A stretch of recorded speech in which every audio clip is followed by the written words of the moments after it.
Ma'am, तो youth कहीं ना कहीं भटकता हुआ नज़र आ रहा है रास्तों से, कहीं नशे की तरफ, कहीं बेरोजगारी की तरफ। तो मैम, आप यूथ के लिए क्या करेंगी चुनाव जीतने के बाद? मैम सबसे पहले तो मेरा आंसर यही होगा कि मैं यूथ को, जब आजकल के यूथ जो जनरेशन्स है हमारी, वो नशे की तरफ ज़्यादा जा रही है। जी। मैं सबसे पहले तो नशा कम करने की कोशिश करूँगी अपने यूथ सभी भाइयों के अंदर। चुनाव जीत जाएंगी तो क्या कुछ गाँव को देने वाली हैं? मैम सबसे पहले तो मैं अपने गांव के लिए स्वास्थ्य, शिक्षा और रोजगार के लिए काम करना। गांव की अगर विकास की बात आए तो सबसे पहला नाम अगर किसी व्यक्ति का आता है वो होता है सरपंच। और सरपंच पद के कहीं ना कहीं चुनाव चले हुए हैं और एक भावी उम्मीदवार ही लोगों की समस्याओं को दूर कर सकता है, और उनको दूर करने के लिए एक भावी उम्मीदवार होना ही चाहिए। और आज हम पहुंचे हैं शेरगढ़ टापू में, जहां की भावी उम्मीदवार आज हमारे साथ हैं अर्चना चौधरी मैम, जिनसे कि हम जानने का प्रयास करेंगे कि चुनाव की जितनी भी प्रतिक्रिया चली हुई है या फिर चुनाव किस लिए लड़ा जाता है और क्या कुछ लोगों को वो सेवा देने वाली हैं, उनसे ही सीधा सवाल करेंगे। क्योंकि कई बार हमने ये देखा है कि जिस तरीके से लोग चुनाव लड़ते समय बहुत बड़े बड़े वादे करते हैं, लेकिन जब उनको पूरा करने की बात की जाती है तब कहीं ना कहीं पीछे हट जाते हैं। तो हम मैम से सीधा बातचीत करने का प्रयास करते हैं। मैम, बहुत बहुत स्वागत। से सभी गांववासियों को नमस्कार। मैं अर्चना चौधरी सरपंच पद के चुनाव के लिए लड़ रही हूँ। मैं एमबीए किया हुआ है कुरुक्षेत्र यूनिवर्सिटी से। अभी बीएड भी मेरी रिसेंटली कंप्लीट हुई है कुरुक्षेत्र यूनिवर्सिटी से। पहले मैं बैंकिंग की जॉब करती थी, अभी मैंने चुनाव के कारण वो छोड़ दी है। तो मैं हरपाल सिंह की पुत्रवधू हूँ और मैं आपसे सभी गाँववासियों से विनती करती हूँ हाथ जोड़कर कि आप मुझे वोट दें और मैं आपका विकास के लिए कोई कार्य करूँ। आपने पहले भी चुनाव में हमारे लिए काफ़ी सपोर्ट किया है, काफ़ी कुछ किया है। इस बार भी मैं आप लोगों से विनती करती हूँ कि आप मुझे सपोर्ट करो, ताकि मैं आपके गाँववासियों के लिए कुछ करूँ और कुछ आपके लिए डेवलपमेंट इस गाँव में करूँ। Please vote and support for me. Ma'am, एक सवाल है कि जब आप चुनाव जीत जाएंगी तो क्या कुछ गाँव को देने वाली हैं?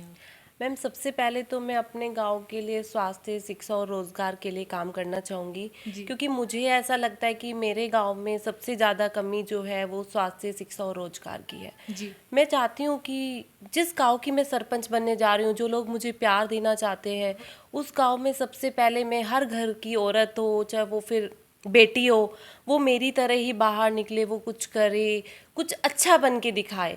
मैं चाहती हूँ कि अगर लोग सभी उनके आशीर्वाद वो मेरे ऊपर रखे, तो मैं उनके आशीर्वाद से इस गांव के लिए सबसे पहला काम मेरा शिक्षा का होगा, जी। दूसरा मेरा रोजगार का होगा। अपने गांव को एक तरक्की की तरफ मैं ले जाना चाहूँगी। गांव में ज़्यादा से ज़्यादा रोजगार के लिए मैम क्या कदम आप उठाएंगे? मैम सबसे पहले तो मैं अपने गांव वालों के लिए जितनी भी गवर्नमेंट स्कीम्स हम लोगों को देती है गांव वालों के लिए, वो सबसे पहले कोशिश करूँगी कि वो स्कीम्स जो है मेरे ही गांव वालों के लिए आए। जी। दूसरा, जैसे कि गवर्नमेंट ने हम लोगों को राशन कार्ड पे इतनी सुविधा दी हुई है, जितने भी कोटा दिए हुए हैं, मैं चाहती हूँ कि वो सबके सब, किसी भी घर में ऐसा ना हो जिनका उनको सुविधा ना मिले। जी। चाहे वो कोई भी हो, या वो मुझे वोट करे, सपोर्ट करे या ना करे, बट मैं यही चाहूँगी कि मेरे हर घर में, मेरे गांव के उन लोगों को वो स्कीम की सुविधा ज़रूर मिले। जैसे कि अभी गवर्नमेंट ने जो स्कीम दिया प्रधानमंत्री आवास योजना, मैं चाहूँगी उसको भी हर किसी को नॉलेज है, किसी को नहीं है, हर किसी को इस चीज़ की नॉलेज हो, गवर्नमेंट क्या स्कीम से रही है क्या नहीं, सब उसका फ़ायदा ले। ज़्यादा मनरेगा जैसे कि एक स्कीम होती है, वो गांव वालों को नहीं पता होता, ज़्यादा से ज़्यादा कोशिश करूँगी कि उस स्कीम्स का गांव वाले फ़ायदा उठाए। मैं हर घर में खुद जाके गांव वालों को इस स्कीम का फ़ायदा दूंगी, ताकि मेरे गांव वाले एक पिछड़े वर्ग में ना रह के वो भी आगे बढ़ें। कई बार मैम ये देखा गया है कि आप एक उम्मीदवार हैं सरपंच पद की, लोग हेजिटेशन फील करते हैं कि आपसे मिल नहीं सकते, आपसे बात नहीं कर सकते। आपका किस तरह का व्यवहार है और लोगों को क्या मैसेज देना चाहते हैं? देखो मैम, ये मैं पर्सनली अपने व्यू देना चाहती हूँ कि पहली बात, मैं एक ज़मीन से जुड़ी हुई इंसान हूँ। आप मेरे पास किसी भी टाइम आओ, जब मर्जी आओ, any time you can come to me, आप आ सकते हो। और मैं इस गांव को कभी एक बहू की नज़रिया से नहीं देखा है। मैंने हमेशा बड़ों को अपने पापा की नज़र से देखा है और भाई की नज़र से देखा। मैं और इस गांव में एक बेटी की तरह रहती हूँ और बेटी ही मानती हूँ उस गांव की। तो मुझे ऐसा लगता है कि गांव में किसी को भी कोई प्रॉब्लम है तो मेरे पास आए, मैं हर चीज़ का समाधान और सॉल्यूशन निकालूंगी।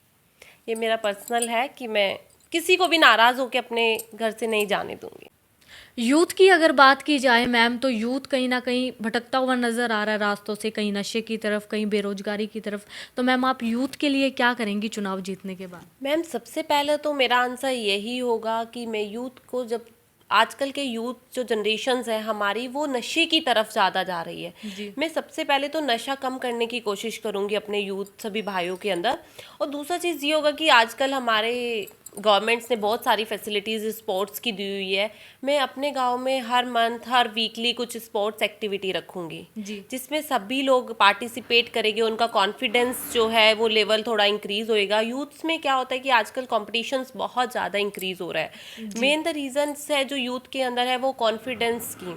हर कोई इतना कॉन्फिडेंस डेवलप नहीं कर पाता जितना हम लोगों को बाहर जाकर रिक्वायर्ड होता है। जी। उनके अंदर टैलेंट बहुत होता है, लेकिन वो कॉन्फिडेंस लो होने के कारण उनका जो टैलेंट है वो हाइड हो रहा है। तो सबसे पहले मैं कोशिश करूँगी कि उनका कॉन्फिडेंस जो है वो इंक्रीज़ होए। कई बार ये देखा गया है कि यूथ इसलिए पीछे हटते हैं क्योंकि फैसिलिटीज़ नहीं होती, तो उस मामले में आपकी क्या राय है? मैम फैसिलिटीज़ मैं प्रोवाइड करूँगी अपने यूथ सभी जनरेशन्स को जितना भी हो सकता है मुझसे। जैसे कि स्पोर्ट्स एक्टिविटी, जिस चीज़ में इंटरेस्ट है पहले तो मैं कोशिश करूँगी कि अपने गांव वालों का इंटरेस्ट देखूँगी, और इंटरेस्ट के बाद में मेरा ये तो है कि स्टेट लेवल तक भी उन लोगों को पहुँचाऊँ। मैम क्या गांव वालों से आप अपील करना चाहती हैं, क्या लोगों को मैसेज देना चाहती हैं? मैम मुझे गांव वालों ने पहले भी बहुत सारा प्यार दिया है, हम लोगों को जिताया था, और मैं इस बार भी उम्मीद करती हूँ कि गांव वाले मुझ पे अपना आशीर्वाद बना के रखे और अपना प्यार मुझे दे। एक बार मैं चाहती हूँ कि मुझे भी इस बार मौका मिले कि मैं अपने गांव के लिए कुछ करूँ। Please vote and support for me.